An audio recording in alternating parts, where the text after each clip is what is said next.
Hello, in this video we are going to be talking about differentiability. And what differentiability is it's another word that we have to describe a function. And it kind of sounds like the word derivative a little bit, and that is what it's getting at. Differentiability means that we are able to take the derivative of a function, that derivative exists and we are able to find it.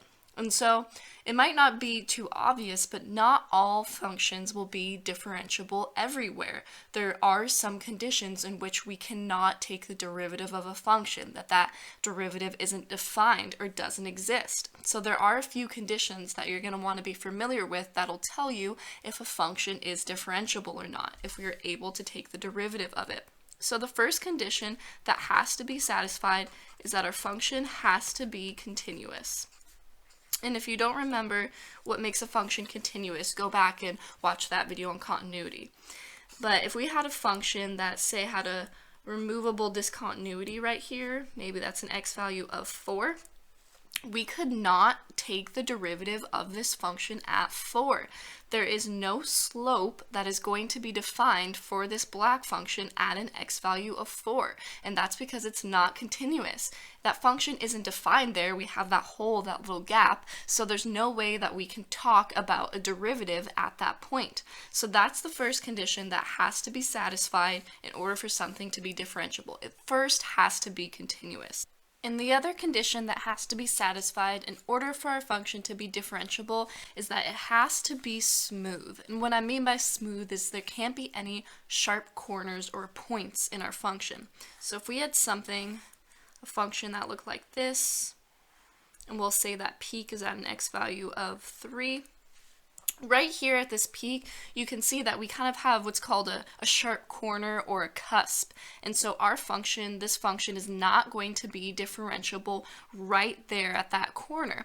And the reason why is because, remember, when we talk about finding the derivative of a function, what we do is we find the tangent line to that function, and then we find the slope of that tangent line. So the tangent line is what tells us the slope of our function.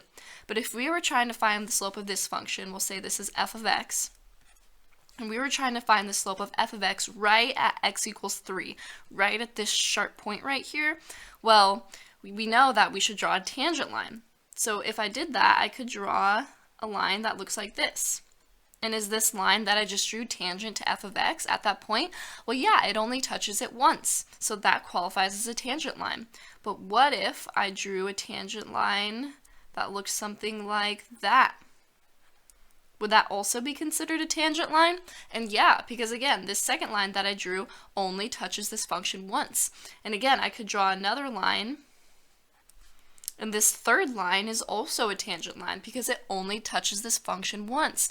And so then the question becomes well, which tangent line are we supposed to use to find the slope of this function? And so that is exactly why when we have a sharp point right here, it is not differentiable. We can't find the slope at that sharp point because there's all these different tangent lines we could draw, and it's unclear which tangent line is the correct one or is the one we should use. So that's why these sharp corners are not differentiable. And I want to make sure it's really clear, this is a common misconception, is that this function f of x that I've drawn is only not differentiable at an x value of 3. Everywhere else, it is differentiable because all of these other spots, it is smooth. We would be able to draw one single tangent line. It's only at the sharp point that it is not differentiable. So only at an x value of 3 is this function not differentiable. Everywhere else, it is. So how this might show up on a test question is we might be given some function f of x, and f of x is going to be a piecewise defined function. So this is going to be the line y equals x when x is less than 2, and then we're going to have the parabola negative x minus 2 squared plus 2 when x is greater than or equal to 2. So here we have a piecewise defined function because when x is less than 2, it is defined as the line y equals x, and then when x is greater than or equal to 2, it is defined as this parabola. And so this is what the question might give you, this piecewise function f of x, and they could ask us, is this function differentiable at x equals 2? So are we able to find a derivative? Is a derivative defined at the point x equals 2? So if we want to know if it's differentiable, we need to check both these conditions. Is it continuous, and then is it smooth? So this is where it might be helpful to draw a picture of what this piecewise function looks like. So we'll say that 2 is right there. And when x is less than 2, it is defined as the line y equals x. And we know y equals x is just a straight line that goes through the origin. Maybe it looks something like that. And this is going to be a y value of 2, because when x is 2, this should output a value of 2. And then when x is greater than or equal to 2, we have this parabola. And this is a parabola that's been reflected over the x-axis. It's been shifted right 2 and up 2. So when x is 2, if we were to plug 2 into this parabola, we're going to have 2 minus 2. That'll be 0. 0 squared is 0. 0 times negative 1 is 0. Plus 2 is 2. So when x is 2, this parabola should output a y value of 2. So this parabola is going to start right here. And we know that it's a downward opening parabola because it has that negative out front. So it is going to look something like this.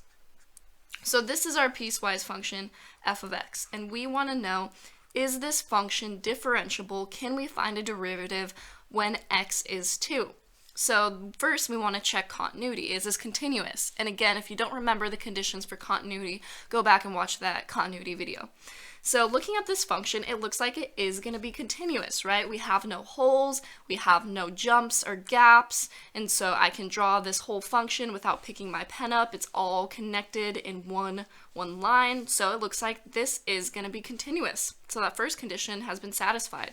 But now the next one, which is a little less obvious, is it smooth? At x equals 2, is this function smooth? And again, in future videos you'll learn some algebraic methods for figuring out exactly if a function is considered smooth or not. But for now, we're just going to rely on the graph and the visual intuition. So if it's smooth, that means there can't be any sharp corners or places where it changes quickly. And what I mean by that is this line, y equals x, if we were to keep drawing it, it would keep going up this way, right? This line would keep going up this way.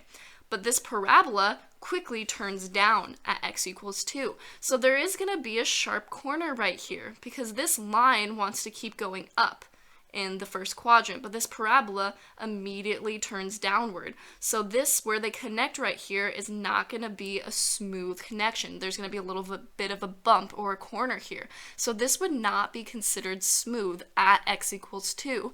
Therefore, f of x is not going to be considered differentiable at an x value of 2. So that condition is not satisfied. And remember, both of these have to be satisfied for a function to be differentiable. So since the second one is not satisfied, this function f of x is continuous, but it's not smooth, so it's not differentiable.